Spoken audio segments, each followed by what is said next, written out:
Yun, magandang araw sa inyo mga boss madam. It's me again, Jerome Mercado Vlog. Welcome to my video. Ngayong araw guys, meron naman tayong panibagong project. May pipinturahan naman tayo. Ano pa natin? Tara, pinturahan natin ito ngayon. Let's go!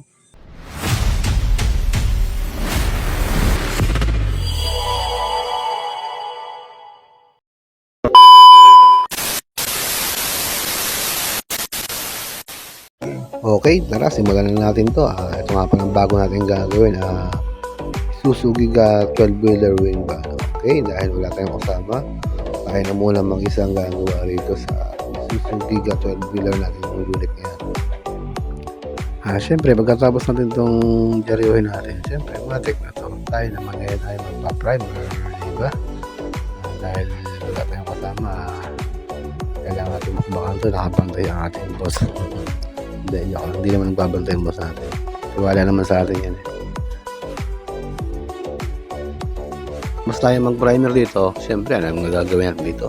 Tilihahin natin to ngayon para matanggal ang mga alikabok, diba? Alikabok ng primer, hindi yung buhangin. Diba? Kaya halihan muna tayo. At maya siyempre, pagkatapos natin lihayan, tayo naman mag-iitim ng mga accessories natin, diba?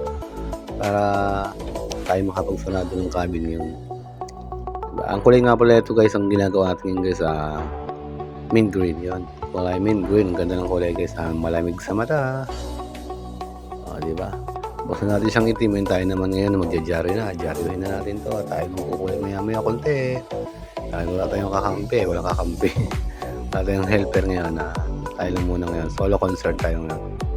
Solo. Ayun ang boss natin, pabalik-balik siya. Parang gusto natin ni boss mag-helper sa atin.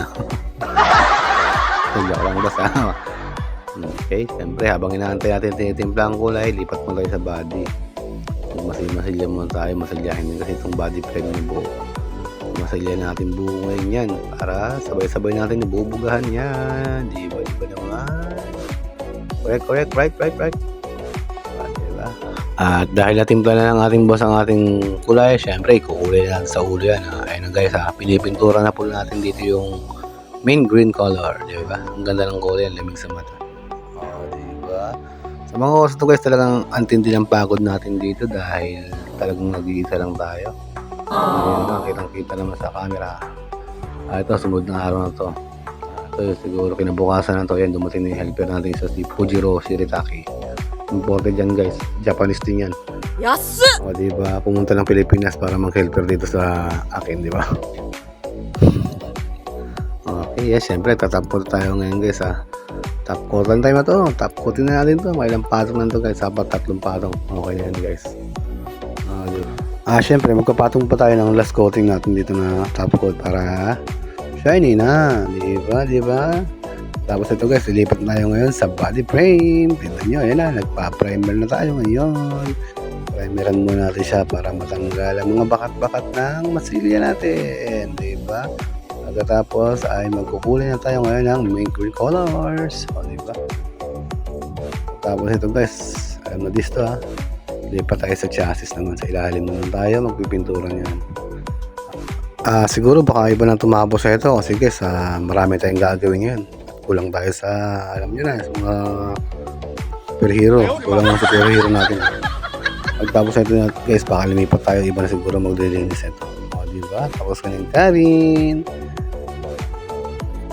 and body frame. Tapos na natin yan, diba? Chas na lang guys, may iwan dito guys.